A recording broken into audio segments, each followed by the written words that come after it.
My wife had been growing distant for weeks, but I kept convincing myself that stress from work was to blame. One evening, when she walked through the door, I instinctively leaned in to kiss her, hoping to ease her mood. She pulled back with a coldness I had never seen before and said, "I don't have to show you affection." The words hit like a slap.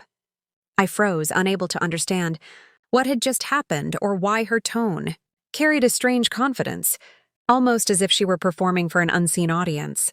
The next day, she came home unusually energized, her phone buzzing nonstop. She tossed her bag on the couch and casually mentioned that her coworkers had cheered when she told them she refused my kiss. I tried to laugh it off, pretending it didn't bother me, but inside something cracked. Why would her office celebrate something so personal and so hurtful? I asked her what exactly she had told them, but she dodged the question, suddenly busy with messages that made her smile in a way she no longer smiled around me. Over the following days, the gap between us widened. She stayed late at work, dressed differently, spent more time on her phone, and guarded it like it contained state secrets.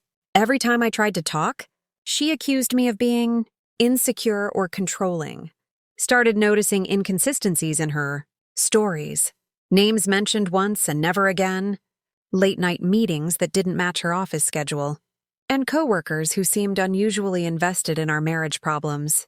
My mind spun with possibilities I didn't want to believe. One evening, while she showered, her phone lit up with a message that shattered me. "Can't wait for tomorrow. You were so brave telling him. We're all proud of you." The sender's name was a coworker I barely knew existed. My chest tightened as I realized the cheering wasn't innocent. It was encouragement. She hadn't just been venting to colleagues. She was building a new story there, one where I was the villain and her newfound independence was entertainment. When she came out of the bathroom, I didn't confront her with anger.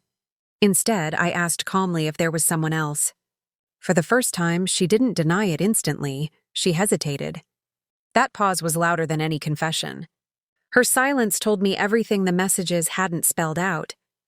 She tried to shift the blame, saying our marriage had been dying for years, though just months ago she had told me she couldn't imagine life without me. I spent the next day thinking clearly for the first time in weeks. I realized I couldn't force affection, loyalty, or respect from someone who had chosen to give those things elsewhere.